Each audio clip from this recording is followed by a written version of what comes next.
श्रीवास्तव, सीधे बात कर लेते हैं जोधपुर से जुड़ी हुई बड़ी खबर की। अनीता चौधरी हत्या मामले से जुड़ी हुई यह बड़ी खबर है, जहां मुख्य आरोपी गुलामुद्दीन की आज कोर्ट में पेशी होगी। 7 दिन की रिमांड आज गुलामुद्दीन की खत्म हो जाएगी और आज दोपहर तक ये बताया जा रहा है कि आज गुलामुद्दीन की कोर्ट में पेशी की जाएगी और गुलामुद्दीन की आज पुलिस के द्वारा फिर से रिमांड कोर्ट में मांगी जा सकती है।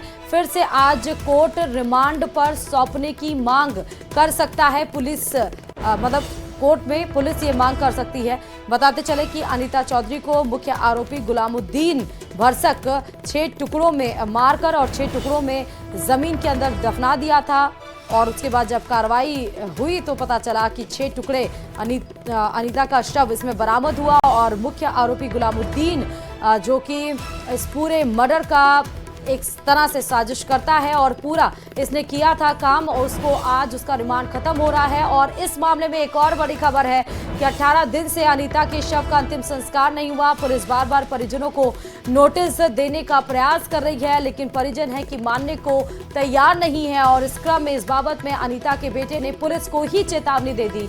पुलिस को चेतावनी देते हुए अनीता के बेटे ने कहा कि पोस्टमार्टम के लिए हमने 31 अक्टूबर को सहमति दी थी। यदि पुलिस ने शव का अंतिम संस्कार कर दिया तो कमिश्नर कार्यालय के बाहर आत्मदाह करूंगा। आरोपी तैयब अंसारी की भूमिका भी स्पष्ट करने की मांग की है।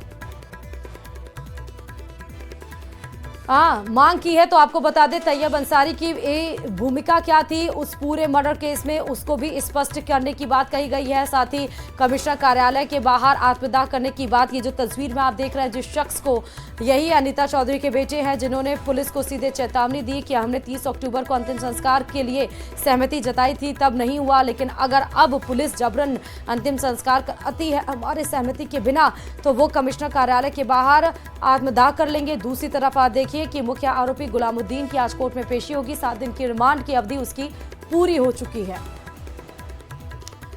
और अब बात भरतपुर से बड़ी खबर की। अनियंत्रित होकर एक विदेशी पर्यटकों की कार पलट गई है। इस सड़क हादसे में 2 युवतियां गंभीर रूप से घायल हो गई हैं। दोनों घायल युवतियों को अस्पताल में भर्ती करा दिया गया है। गोवर्धन परिक्रमा लगाकर जयपुर लौट रहे थे ये पर्यटक। जानवर को बचाने के चक्कर में कार अनियंत्रित हुई और इसमें 2 युवतियां गंभीर रूप से घायल हो गई। फौरन उनको हॉस्पिटल में शिफ्ट कराया गया है और जिस वजह से जहां पर उनका इलाज चल रहा है, जो कार पलटी है उसकी वजह है एक कार जब जा रही थी उस रोड में अचानक से जानवर आ गया और उसको बचाने के चक्कर में ही कार अनियंत्रित होकर पलट गई। ये तस्वीर आप देख रहे हैं एक युवती की जो इसमें गंभीर रूप से घायल हुई है।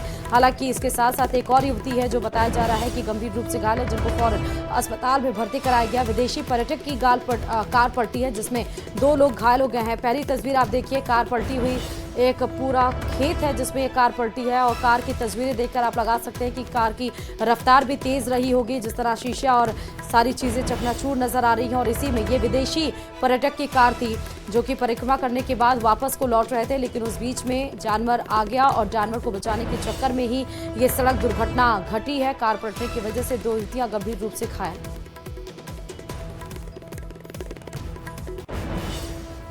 महाराष्ट्र का विधानसभा है और महाराष्ट्र के दौरे पर मुख्यमंत्री भजनलाल शर्मा थोड़ी देर में हैं और थोड़ी देर में ही वो राजस्थानी प्रतिनिधियों से मुलाकात करेंगे। प्रतिनिधियों से मुंबई में ये मुलाकात होगी। सीएम की राजस्थानी समाज सम्मेलन में शामिल होंगे और प्रतिनिधि मंडल के साथ चाय पर चर्चा भी करेंगे। तो थोड़ी देर में ये मुलाकात होगी, वो भी तस्वीरें आएंगी तो न्यूज़ 18 राजस्थान सबसे पहले आपको दिखाएगा। कल ही जयपुर से और बांसवाड़ा से पूरा अपना कार्यक्रम करने के बाद मुख्यमंत्री वहां से रवाना हुए थे, पहले पुणे गए थे और आज महाराष्ट्र के मुंबई में राजस्थानी जो सम्मेलन है उसमें आज शिरकत करेंगे। राजस्थानी प्रतिनिधि मंडल से चाय पर चर्चा की बात भी की जाएगी। थोड़े ही समय लगने वाला है जब वो मुलाकात सीएम करेंगे। और श्रीगंगानगर से आपको खबर बता रहे हैं क्योंकि लगातार 3 दिन बीत चुकी है लेकिन अभी भी कोहरे की चादर में लिपटा हुआ है श्रीगंगानगर जिला। घने कोहरे ने पूरे शहर को अपने आगोश में ले लिया है। विजिबिलिटी 0 है और विजिबिलिटी 0 होने के कारण वाहनों की रफ्तार पर ब्रेक लग गया है। लगातार गिरता तापमान और घना कोहरा रबी की फसलों के लिए फायदेमंद होता है। तो सीधे तस्वीरें दिखा रहे हैं। आप देख सकते हैं कि आपके सामने कौन खड़ा है, वो भी आपको थोड़ी दूर पर अगर है वो शख्स, तो वो भी नजर नहीं आएगा। आप देखिए कि वाहन हेडलाइट जलाते हुए और धीरे धीरे गाड़ी आगे बढ़ाते हुए सुरक्षा के दृष्टि से आगे बढ़ते हुए नजर आ रहे हैं। 3 दिन बीत चुके हैं और इसी तरह पूरा जो श्रीगंगानगर जिला है वो घने कोहरे के आगोश से लिपटा हुआ है। विजिबिलिटी काफ़ी कम है और इसमें वाहनों की रफ्तार पर ब्रेक लग गया है। लेकिन ये जो कोहरा है, ज़रूर इसमें वाहन चालकों को दिक्कत हो रही होगी। और अगर ठंड, इसके हिसाब से ठंड भी बढ़ा होगा, तो ये भी आपको बता दें कि लोगों को सर्दी की दस्तक का भी एहसास होने लगा होगा। लेकिन ये रबी फसलों के लिए काफ़ी ज़्यादा फायदेमंद है। अंतर्राष्ट्रीय सीमा पर स्थित राजस्थान का सरहदी जिला श्रीगंगानगर आज लगातार तीसरे दिन कोहरे की चादर में लिपटा हुआ है। लेकिन आज का ये कोहरा काफ़ी घना है और इस हद तक घना है कि बमुश्किल 5 मीटर तक भी देखना मुश्किल हो रहा है।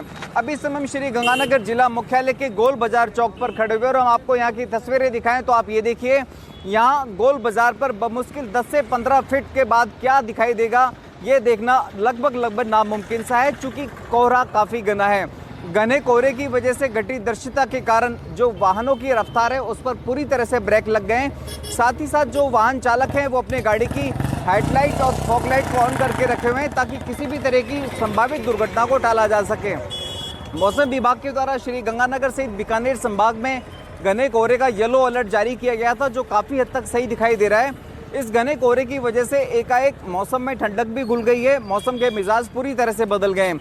लेकिन केवल ये फॉग है ऐसा नहीं, इस फॉग में कहीं न कहीं पराली जलाने वाला स्मॉग भी शामिल है, जिसकी वजह से आम लोगों को आंखों में जलन सहित स्वास्थ्य संबंधित परेशानियां हो रही हैं।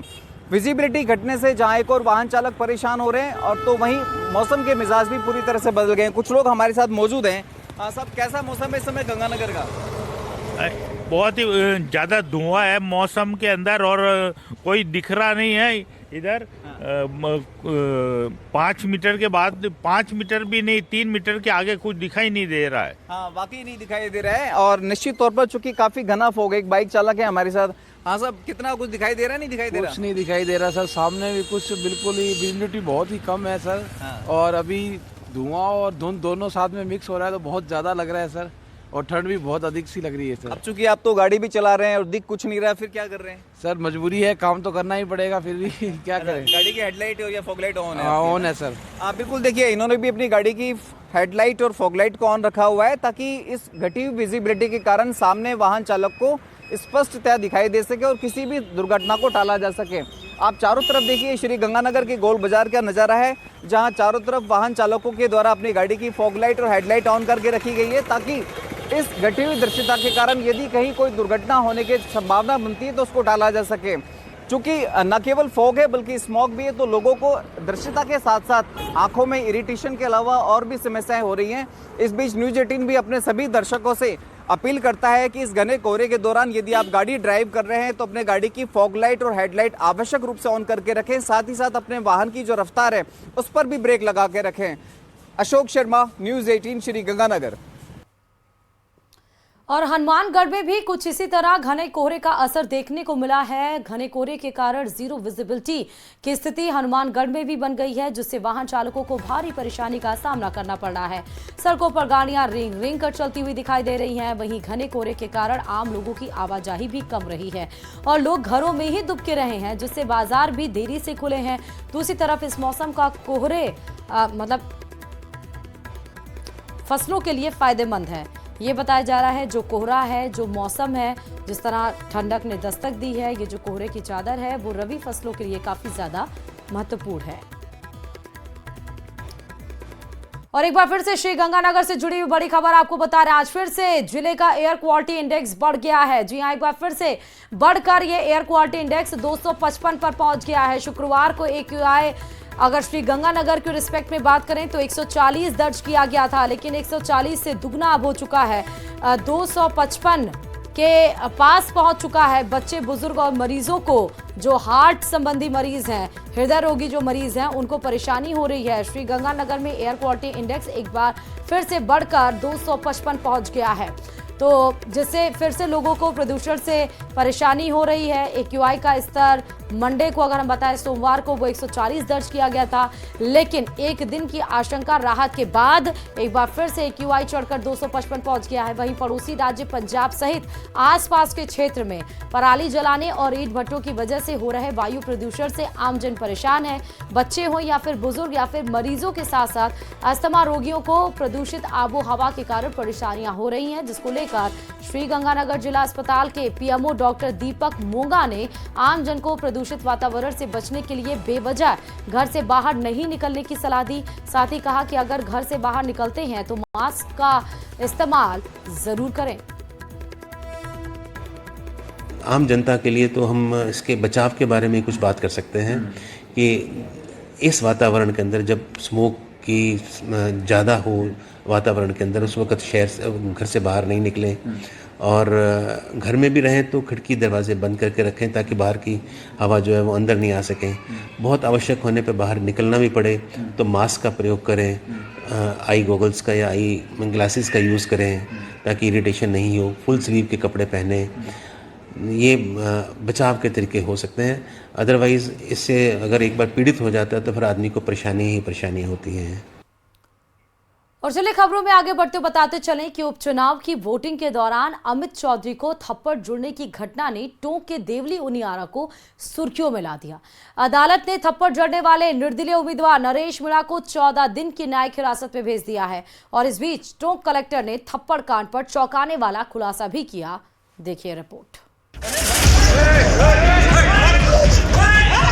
प्री प्लान था थप्पड़ कांड। तो ये चीज सामने आ रही है कि नरेश मीणा और उनके आसपास जितने भी समर्थक बैठे थे वो बाहर के लोग थे और वो प्री प्लान्ड मैनर से आए थे। किसने रची थी साजिश?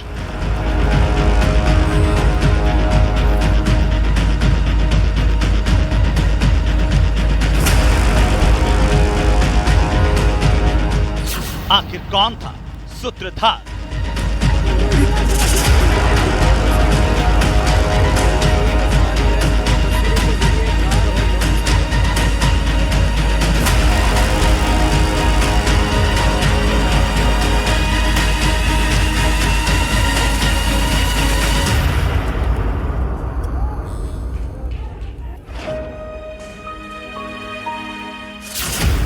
नरेश मीणा के आरोपों पर जिला कलेक्टर का कड़ा पलटवार। मैंने 4 मिस्ड कॉल्स किए हैं उनको, मेरे पास फोन पे स्क्रीनशॉट भी है, परंतु कैंडिडेट द्वारा मेरा फोन नहीं उठाया गया। टोंक जिला बीते 2 दिनों से न केवल प्रदेश बल्कि देश भर में चर्चा का सबब बना हुआ है। इसकी वजह है यहाँ गूंजी थप्पड़ की गूंज। कलेक्टर ने 45 किलोमीटर बैठी थी, मेहंदी लगा के वो कलेक्टर ने आ जाती थी। सबको नहीं होता, कलेक्टर ने अगर आ जाती, सुबह से यहाँ 7 बजे से चल रहा था, 9 बजे तक बैठ गया, 11 बजे तक बैठ। कलेक्टर आ जाती ना तो एसडीएम के थप्पड़ पड़ता, लेकिन ना पुलिस वाले सुनने वाले, ना प्रशासन सुनने वाला। मैं तो निर्दलीय लड़ रहा था। हर सवाल जवाब मांगता है और इसीलिए खुद पर लग रहे आरोपों को तार तार करने के लिए टोंक जिला कलेक्टर सामने आई। जी हाँ, थप्पड़ कांड में IAS अधिकारी डॉक्टर सौम्या झा की भी एंट्री हो गई। IAS सौम्या झा के आदेश पर ही SDM अमित चौधरी समरावता गांव गए थे, जहां नरेश मीणा के साथ कहासुनी के बाद थप्पड़ कांड हो गया। शुक्रवार को सौम्या झा ने समरावता गांव पहुंचकर ग्रामीणों से बातचीत की। आपको बताते चले कि समरावता के लोगों ने अपनी मांगों को लेकर मतदान का बहिष्कार किया था। सौम्या झा के मुताबिक समझाइश के दौरान जो बखेड़ा खड़ा हुआ उसका कोई कारण नहीं था। चुनाव प्रक्रिया के दौरान, पोल्स के दौरान कहीं पे भी लिखित आश्वासन सरकार की तरफ से किसी भी चीज के लिए नहीं दे सकता। ये एक इलेक्टोरल ऑफेंस है, तो हम लोगों के लिए लीगली बिल्कुल ही पॉसिबल नहीं है कि हम लिखित आश्वासन दें। जहां तक वार्ता की बात है, मैंने फोन पे कई बार वार्ता करने की कोशिश की और मैंने उनको ये समझाने की भी कोशिश की कि मैं लिखित आश्वासन तो नहीं दे सकती, लेकिन इस तरह से पिछली भी 2 पंचायतें थी जिन्होंने अपनी मांग रखी थी और आचार संहिता के बाद हमने उनकी मांग उठा के उनकी मांग को पूरा कर दिया था। तो उसी तरह की ये मांग थी, बिल्कुल वाजिब मांग थी, हम खुद मान रहे थे। 30 अक्टूबर को जब वो एसडीएम के पास गए थे तो उन्होंने भी कहा था कि आपकी बिल्कुल वाजिब मांग है। आचार संहिता खत्म होते ही जो दूसरी पंचायतों के साथ प्रक्रिया अपना के कर दिया काम, वही हम आपका काम भी कर देंगे।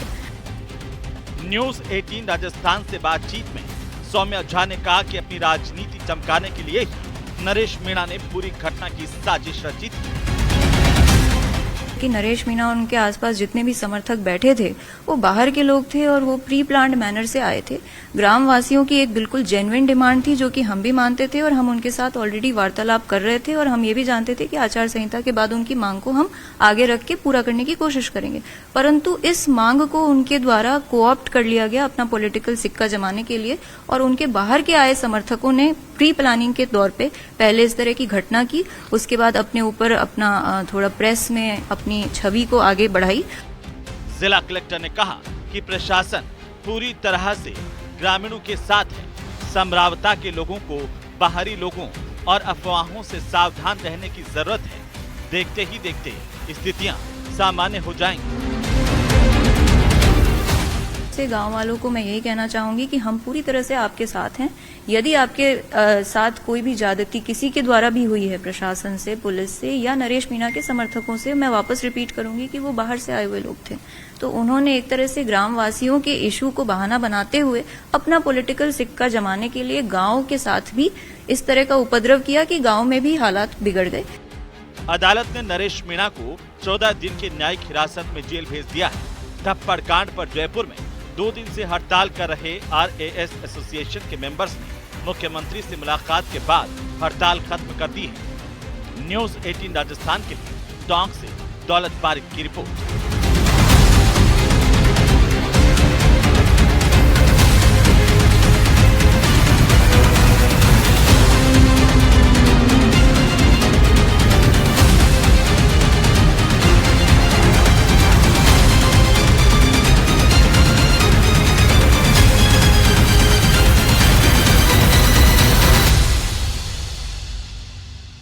तो चलिए अब बात कर लेते हैं कोटा से खबर की, जहां कुन्हाड़ इलाके में कमला उद्यान के पास एक 14 वर्षीय स्कूल छात्रा लापता हो गई। छात्रा के पिता ने चाकू की नोक पर एक बदमाश पर अपहरण करने का आरोप लगाया। पीड़ित पिता ने कहा कि बदमाश पहले भी उनकी बेटी की सहेली का अपहरण कर चुका है, आए दिन जान से मारने की धमकी भी देता है और उनकी एक गैंग है जो इस तरह की वारदातों को अंजाम दे रही है। वारदात के 5 दिनों बाद भी फिलहाल बालिका के बारे में कोई जानकारी नहीं मिल पाई है।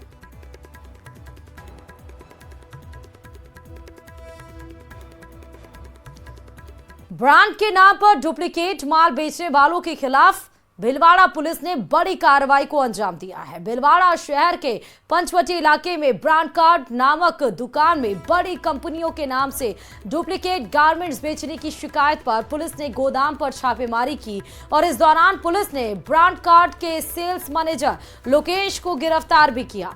पुलिस ने मौके से बड़ी मात्रा में डुप्लीकेट गारमेंट्स जब्त किए, जिसमें अलग अलग रंग और साइजों की डुप्लीकेट जैकेट, जीन्स, मोजे, pant, T-shirt, shirt, trouser, pant, jeans तमाम चीजें मिली हैं। फिलहाल पुलिस ने आरोपी के खिलाफ कॉपीराइट एक्ट के तहत केस दर्ज कर लिया है और आगे की कार्रवाई की जा रही है।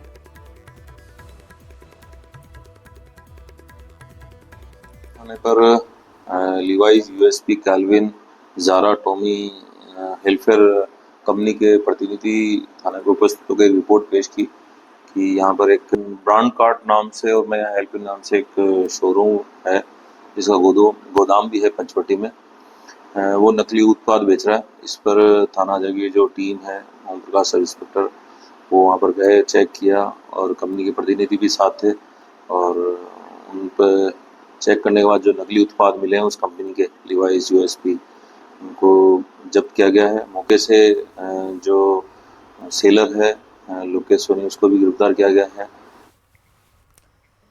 अंधविश्वास और लापरवाही जब एक दूसरे से मिल जाती है तो जिंदगी पर भारी पड़ना लाजमी है। कुछ ऐसा ही हुआ सिरोही के काकिद्रा गांव में, जहां एक आदिवासी परिवार के 3 बच्चे 10 दिन के अंदर मौत की नींद सो गए। बताया ये जा रहा है कि बच्चों को काफी दिन से बुखार आ रहा था, लेकिन परिवार झाड़ फूंक में लगा था। रिपोर्ट देखिए।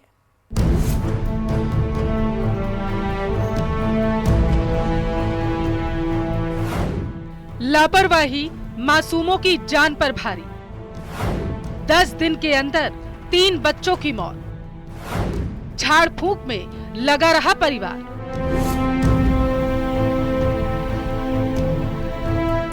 सिरोही के काकिद्रा गांव में रहने वाले भानाराम ने सोचा भी नहीं था कि कुदरत उसे ये दिन दिखाएगी। महज 10 दिन के अंदर भानाराम के 3 बच्चों का दुनिया से जाना किसी बड़े सदमे से कम नहीं। दुखों का दौर अभी खत्म भी नहीं हुआ था कि 2 बेटी और 1 बेटा अब भी अस्पताल में भर्ती। भानाराम के साथ हुई दुखद घटना से जहां पूरा परिवार सदमे में है, तो वहीं एक तरफ गांव के लोग सहमे हुए।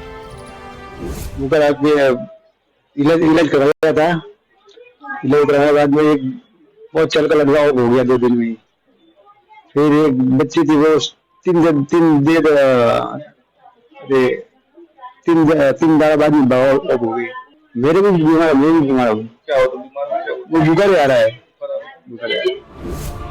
भानाराम की बड़ी बेटी पालनपुर में वेंटिलेटर पर है, जबकि एक बेटा और बेटी और वो खुद सिरोही अस्पताल में भर्ती है। बताया जा रहा है कि पूरे परिवार को काफी दिन से बुखार आ रहा था, लेकिन डॉक्टरों को दिखाने के बजाय ये पूरा परिवार झाड़ फूंक में लगा रहा, लेकिन कोई फायदा ना हुआ। सबसे पहले 5 साल के गोपाल की मौत हुई, उसके बाद 3 साल की आशा की जान गई, फिर 12 साल की लक्ष्मी ने दम तोड़ दिया। 13 साल की देवू कुमारी का इलाज पालनपुर में जारी है। रविंद्र और गुड़िया का सिरोही में इलाज चल रहा। पिता भानाराम भी सिरोही अस्पताल में भर्ती है। पीड़ित परिवार खुद मान रहा है कि अस्पताल आने के बजाय वो झाड़ फूंक करते रहे। नहीं, झाड़ फूंक करवाया था वहाँ पर बेताना गांव के अंदर, वहाँ पर झाड़ा दिया था, लेकिन उसने भोपा जी ने बोला था कि आप झाड़ा भी चालू रखो और इलाज भी चालू रखो। फिर आपने क्या किया? फिर आगे एक रेफर किया बेनमाल लड़की को, और वो लड़की बेनमाल से पालनपुर आईसीयू के अंदर भर्ती है। जिला प्रशासन को जैसे ही मामले की जानकारी मिली, सिरोही जिले का चिकित्सा महकमा गांव पहुंचा और पीड़ित परिवार का ब्लड सैंपल लिया गया। डॉक्टरों की माने तो परिवार में मलेरिया संक्रमण पाया गया है। ब्लड सैंपल के अंदर मलेरिया के आए थे कार्ड में, और आगे और जांच करी जा रही है। मलेरिया एक ऐसी बीमारी है जो मच्छर के काटने से फैलती है।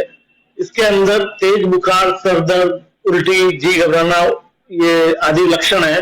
इसके अंदर अगर समय पर इलाज लिया जाए, वहाँ फील्ड में एएनएम से लगा के और जिला चिकित्सालय तक सभी जगह पे मलेरिया की जांच की सुविधाएं उपलब्ध है और सभी जगह पे इसका ट्रीटमेंट उपलब्ध है। परिवार के बाकी सदस्यों का इलाज सिरोही के जिला अस्पताल में चल रहा, जहां भानाराम और उसके दोनों बच्चों की हालत अब पहले से बेहतर बताई जा रही है। तहसीलदार सीएससी के अंडर में जो गांव आता है, उस सीएससी के एमओआईसी और पूरी टीम को मैं मौके पे बुलाया। आसपास के जो 50 घर है उन सभी का सर्वे कराया है, ब्लड स्लाइडें ली जा रही है, एंटी लार्वल एक्टिविटी की है, और उनके जो 2 बच्चे और थे घर पे, और स्वयं जो पेशेंट है भानाराम जी, मंजीर वेट से उनको फिर डिस्ट्रिक्ट हॉस्पिटल लेके आए। रात को उनका सबका इन्वेस्टिगेशन तीनों का हुआ है। अभी मैं तीनों से मिला हूँ, तीनों बिल्कुल ठीक है। अंधविश्वास के जाल में फंसा परिवार डॉक्टर के पास जाने के बजाय झाड़ फूंक कराता रहा। जब तबीयत बिगड़ी तब जाकर निजी अस्पताल का रुख किया गया, लेकिन तब तक काफी देर हो चुकी। एक के बाद एक 3 बच्चे मौत की नींद सो गए। बहरहाल अब प्रशासन सतर्क हो गया।